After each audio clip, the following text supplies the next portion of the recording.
Welcome back to a series so in heat, even not so subscribed. In today's video mga kaunggoy, pag-uusapan natin itong sino to? Jomar Lovena. So apparently, may ginawa siyang oopsie mga kaunggoy. Meron nag-post itong si Vaybelin Gorens, and meron din siyang pinost na napakaraming screenshots mga kaunggoy. So, actually, pinanood ko na yung mga multiple videos about this issue mga kaunggoy, and I have to say, he's fucked. He's very fucked mga kaunggoy, no? Ang pagkakalam ko may asawa at anak si Jomar Lovena, and dahil sa pinaggagawa niya, their family has turned to shit, and pag-uusapan natin yun sa video na ito mga kaunggoy. Alright, without further ado, let's begin! Let's up those numbers! Alrighty mga kaunggoy, it is I, Manong Jaire. So, tignan natin tong yung post ni Vaybelin Gorens mga kaunggoy. So it all started with her posting these screenshots mga kaunggoy, and ito yung pinost niya April 13 at 7:02 PM mga kaunggoy. So April 13 niya pinost. This was 3 days ago, and ngayon lang natin pag-uusapan to ngayon mga kaunggoy. Ito yung pinost niya. Habang ako busy mag-alaga ng anak natin, ikaw busy maghanap ng abab. Sa mga babae na chat, pwede po kayo mag-reach out. Wait, so meron pang iba? Oh shit, meron pang iba mga kaunggoy. So ito, bakit now lang? Nilaro ako 2026 ko na lang po nalaman. Kala ko di cheater Ay.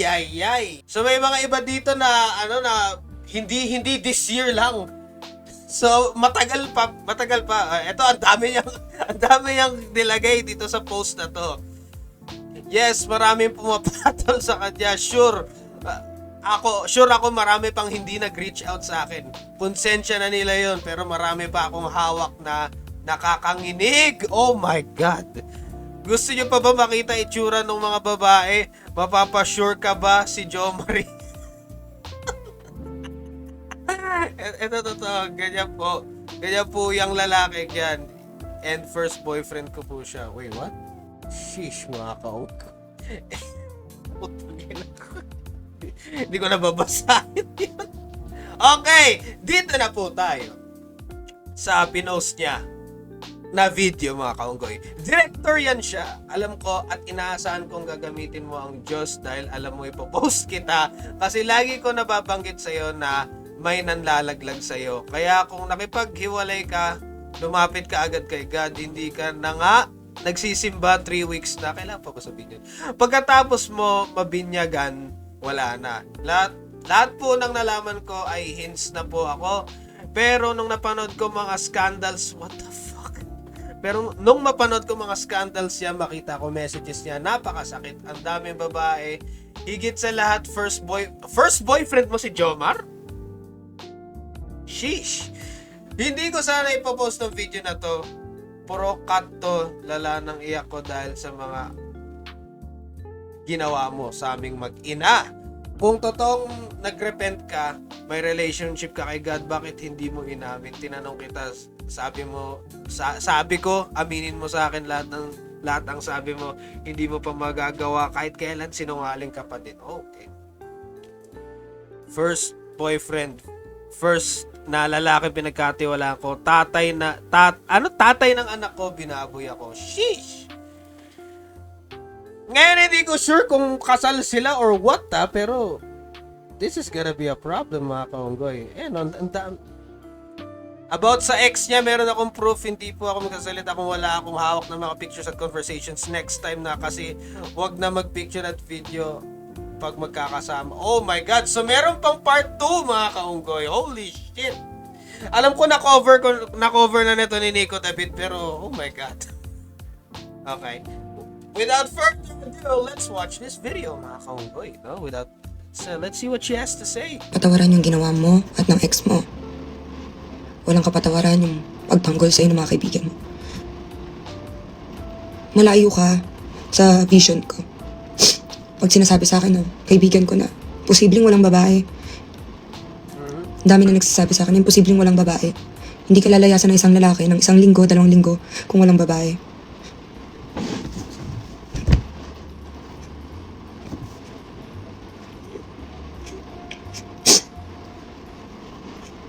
So, as you can see, Paano mo nagawang magkagusto sa iba?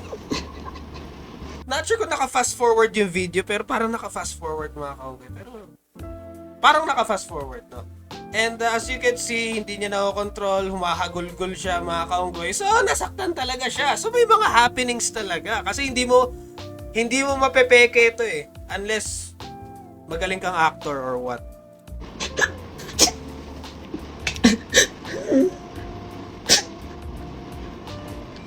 At saka ito, i-add ko lang. Ang pagkakalam ko kasi pag nag-act ka, ang utos lagi ng mga acting coaches or mga directors na kung may iyakan scene, hindi mo pwede i-squint daw yung eyes mo na hindi makikita.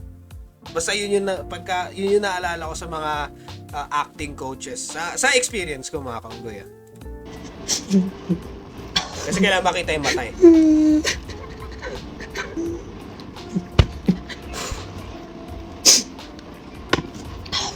Iyak lang ba? Ano mo nahayaan na naiparap sa akin yung mga kaibigan mo, Okay. mga magulang mo, anak mo, alam nila lahat. Ginawa mo kung tama. Pinaniwala mo ko sa'yo. Ana, napasaya ka nila ng malala. Okay, so Sana parang masaya ka nila. minimension Habang niya ako dito dito sa bahay. yun nga yung anak nila and what and blah blah blah mga kaunggoy. So, basically puro iyak to and may mga ibang words na hindi ko maintindihan eh kasi yun nga nagdo-dominate yung emotions niya mga kaunggoy. Ako. Kaya pala ganun mo lang ako iwan. Okay, so Kasi ang dami kong iniwan. kapato sa'yo na babae kahit alam nilang may partner ka, may anak ka. So iniwan siya ni Jomar. Tapos yung mga babae, yung mga naging babae ni Jomar, alam na may asawa at anak siya. That's absolutely fucked up if you parang ang fucked up na situation and so let me get this straight, alam ng mga babae na may anak siya. Sheesh. Pangalawang anak mo na to sa 2 magkaibang babae. Sana what? iwas mo. Pangalawang anak niya sa 2 magkaibang babae? So in other words, mga kapoy, ako kasi, idol ko si Jomar pagdating sa comedy skit video. Naalala ko na nung bata pa ako, nung kabataan ko, or dati, mga kaunggoy. Pinapanood ko yung pinapanood ko yung team horror, tapos yung mga reels at videos ni Jomar noon mga kaunggoy. Kasi nga nakakatawa kayo mga videos nila noon, yung mga comedy videos nila. So, yun nga. So, very fucked up nga talaga. Hirap ka ba magpalaki? Hirap ka ba magpalaman? Hindi nyo ba nai-hit ang calorie intake nyo per day? Lalo na yung protein intake nyo araw-araw. Hindi nyo ba nai-hit? Busy ba kayo sa buhay ninyo? Well, huwag kayong mag-alala mga kaunggoy dahil ito, Gains Rules, ang tutulong po sa inyo mga kaunggoy. So ano po ang Gains Rules? Well, ito po ay isang mass gainer. And nakalagay po dito, Premium Weight Gain Formula mga kaunggoy. Merong 50 grams of protein. Oh, so maganda po ito kung naghahabol kayo. Hinahabol nyo, clutch time na po. Tapos patapos na yung araw, palubog na. Pwede nyo habulin, no? 50 grams of protein. Merong 1,250 calories mga kaunggoy. Para na kayong kumain ng isang meal mga kaunggoy. So, okay po ito. Lalo na, ito paborito ko, 50 grams of protein. No? Kailangan po natin yan. Lalo na kung may goals tayo ng muscle gain mga kaunggoy. So, bakit ako mahilig sa mga ganito mga kaunggoy? Sa mga mass gainer? Well, convenient kasi ito. They provide a quick and convenient way to increase your protein intake, especially for those with busy lifestyles tulad ko or dietary restrictions. So ako kasi sobrang busy ko, no? Vlogger po ako, YouTuber po ako, freelancer po ako. So syempre taping, recording, alam niyo na 'yun mga kaunggoy, no? So syempre kung busy kayo, on the road kayo, kailangan niyo ng mabilisan na meal na pwede niyo ibaon, scoop, pack, shaker, ito na po 'yun mga kaunggoy, no? So pwede niyo na lang inumin. Oh, may flavors din sila mga kaunggoy. Kada flavor, iba't ibang nutritional facts mga kaunggoy. So it varies. So pick your poison, depende po sa inyo. Link down below. Pag tinindot nyo yung link sa ibaba, kayo bahala, pili na lang kayo ng kanya-kanyang flavor. Kung alin gusto nyong flavor doon mga kaunggoy, no? Meron naman sila, depende sa stocks. Kasi minsan may mga, mabilis kasi ma-out of stock yung strawberry eh. Gains Rules, Mass Gainer, link down below.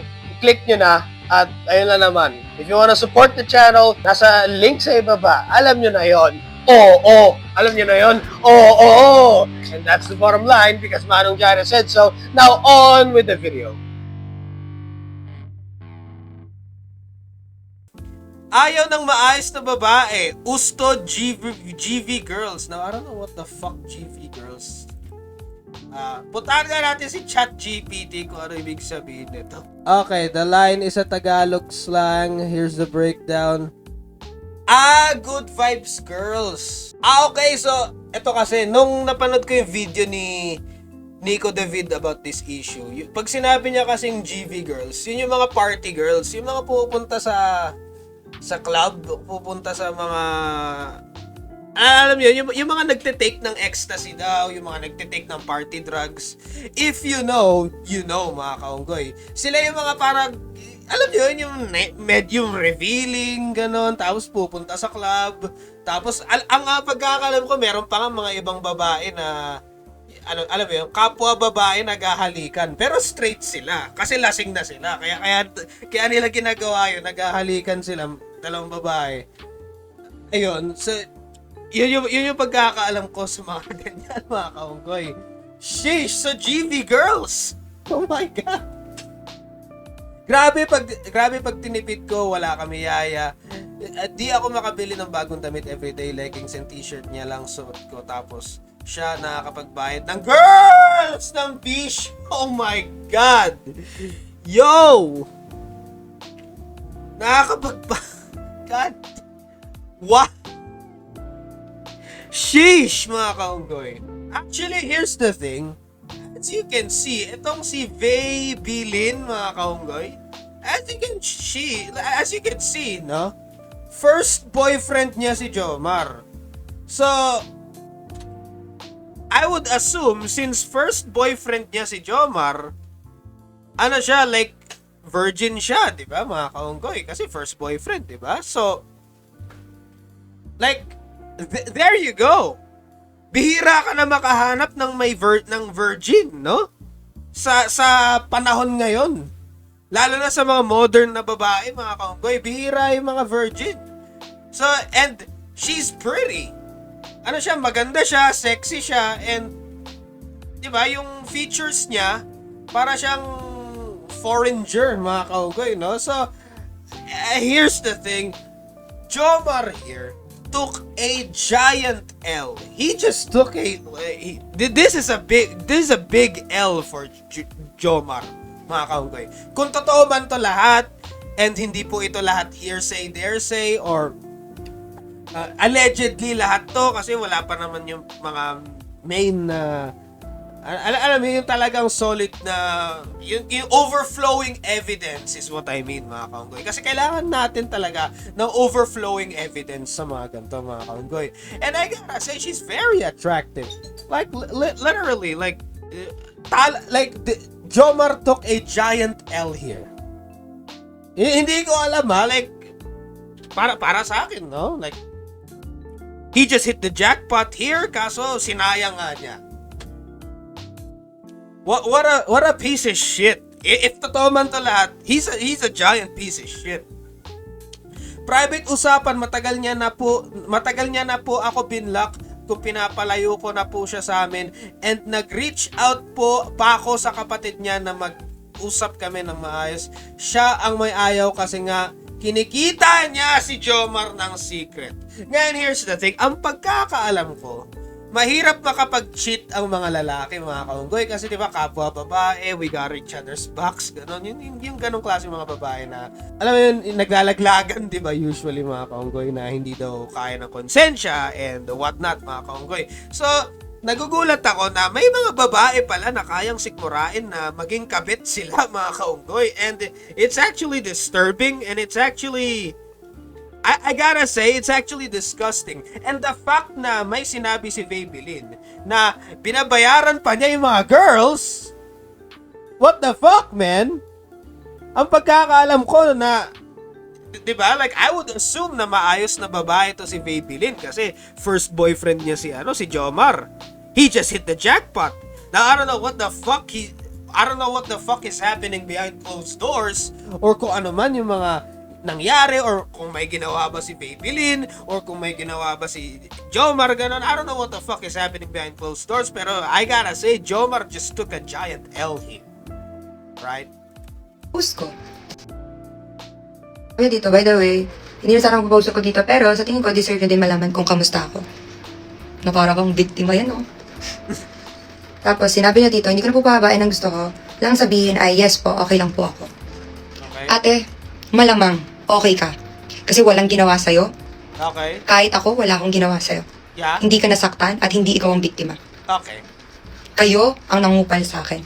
Oh, shit.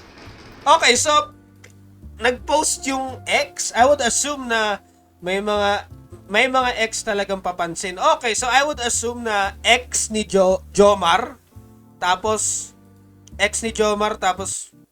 parang sumagot sa kanya, mga kaunggoy. Okay, sabi niya, same lang as normal days. Sanay na ako ng ginaganyan ng tao. Don't worry po. Okay. Masama kasi ugali mo. Kaya ka ginaganyan ng mga tao. Oh, shit. May mga tao lang talagang hindi magtotolerate ng mga babaeng kagaya mo na pumapatol sa lalaking may partner at anak. Oh, shit! Kung Shit! Ito palag. Oh my God. When you think about that shit, it's actually pretty disgusting. gagamitin nilang Pasko against me, hindi na po nagmamatter sa akin kasi hindi na po ako yun eh. Pasko na yun. Okay. Linyahan ni Jomar to. Oh, shit. So nag-uusap pa rin kayo. Diba? Linyahan niyo yan. Diba? So okay lang na makasakit ka. Mari, last year kayo huling nagkita. So okay lang yun. Kasi pass mo na yun. Diba? Ini-invalidate mo yung nararamdaman ko. So sasabihin nyo, pagkatapos yung makasakit ng tao, pass nyo na yun. Parang, Actually, ang nakakaawa dito yung anak eh. Like, broken family. Like, making broken family to mga kaungkoy dahil sa shit na to. wow. Ibay ng mga mukha nyo. Oh my God. Nasaktan nyo yung anak ko. Nasaktan nyo ako. Girl! Diba? Broken family na, oh. Tapos pass na yun. Yun nga eh. Kapal. Kapal mo. And yet, naintindihan ko yung pain na nararamdaman niya kahit syempre may mga mali sa part ng mga binitawan nilang salita and paratang. Naintindihan mo yung nararamdaman ko? Hindi mo naintindihan? Kasi kung naintindihan mo, hindi nyo gagawin. And huwag mo sasabihin may mali sa mga sinasabi ko kasi lahat meron akong hawak. Hindi ako magsasalita dito kung wala akong hawak. Tapos, sa dulo ng post niya, sabi niya, PS, lahat ng ex ko, tropa ko. Diba? Okay, here's the thing. Alam ko maraming magde-defend dun na, okay lang na magtropa yung ex. Or okay lang na magstay as friends yung mag-ex, mga kaunggoy. To a point, oo. Like, siguro, oo. Pero, there are times na merong mga ibang partner na hindi talaga komportable pag yung partner nila ay friends pa rin sa ex nun, or sa ex niya, mga kaunggoy.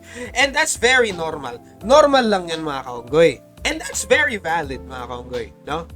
Lalo na kung may anxiety problems, anxiety disorder, or diagnosed with anxiety ang partner nyo, mga kaunggoy. Talagang valid talaga yung nararamdaman na hindi komportable na yung mag-friends yung, alam ba, may jowa ka, tapos yung jowa mo, friends pa rin sa ex, mga kaunggoy.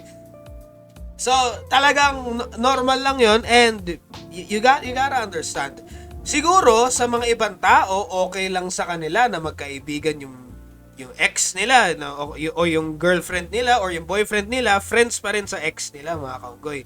Siguro sa iba, oo, like, okay sa kanila or kaya nilang sikmurain or kaya nilang matolerate. Pero hindi po lahat. May sariling, like, hindi po lahat, iisa lang yung mental capacity, mga kaunggoy. Kasi, may mga iba talaga na hindi talaga kaya yon, mga kaunggoy, no? So you better like talk this kung kailangan pag-usapan nyo to ng mga mag-partner. Like yung mga mag-partner, pag-uusapan na okay lang ba na friends pa rin kami ng ex ko. Tapos pag sinabi ng partner na oo or ayaw, then doon kayo mag-make ng decision, mga kaunggoy, no? So at the end of the day, like hanapin nyo yung middle ground nyo and do what's best for your relationship, mga kaunggoy. I like yung peace of mind. Yun yung point yung peace of mind. So wala ka talagang respeto. Kahit may jowa or asawa na yung ex mo, wala kang respeto. Oh, shit. Diba? Kasi pag tapos na. Walang magkaibigan na ex. Wala. Meron iba. Pero yun nga, if you guys were to ask me, I don't see the point of yung mag-ex, magkaibigan. That's just my opinion. Opinion ko lang yun. Hindi ko makikita yung point na yun, mga kaunggoy. So, magkaibigan kayo na kahit di ko alam. Oh Are you friends with benefits? Oh Di ba wala my kang respeto God. sa akin? Inaway mo ko. Kinaibigan kita kasi nag-message ka sa akin, di ba? Kinaibigan kita. Anong ginawa mo? 2022, inaway mo ko. Inaway mo ko kahit wala akong ginagawa sa'yo. Di ba? Ang dami mong pinagsasabi. So 2023 pa to lahat. At ngayon lang nagsilabasan. About sa akin. Kasi, nag-uusap na kayo ni Jomar. Kasi gusto mo na siyang masolo. Gusto mo, tuwing mag-aaway kami, magkakasama kayo. Shit. So, huwag mo sasabihin na okay ka. Kasi okay ka talaga. Okay ka talaga. Wala ka. Hindi naman ka nasaktan eh. Hindi ka nasaktan. Ikaw, kayo yung nakasakit. Okay. So, may nag-send sa akin. So, ayun nga mga kaunggoy. Ayun na yun. So, that's the entire Jomar Lobena issue, mga kaunggoy. Vaybelin Gorens and Jomar Lobena. He's completely fucked, alright? Jomar is fucked here. Kung totoo man to lahat, at totoo lahat to, siguro, maybe, probably, I don't know, then Jomar is completely fucked, mga kaunggoy. Lalo na may anak si... Like, may anak si Jomar, di ba? Like, may anak sila, di ba? And, kawawa yung bata dito. Kawawa yung child, mga kaunggoy. And that's all I gotta say. Like, Jomar just took a giant L here, mga kaunggoy. Right? I just gotta say. Unless, publicity shit to lahat. Scripted. Like, scripted. Pinpublic. Pera, mga kaunggoy. Unless yun yung ginawa nila. Pero, I don't know, man. Like, that's all I gotta say. That's all I gotta say, mga kaunggoy. Ano sa tingin nyo? Like, what are your thoughts on all of this shit? Put in the comments below and let me know. And that's the bottom line because Manong Jaira said so. I gotta head out.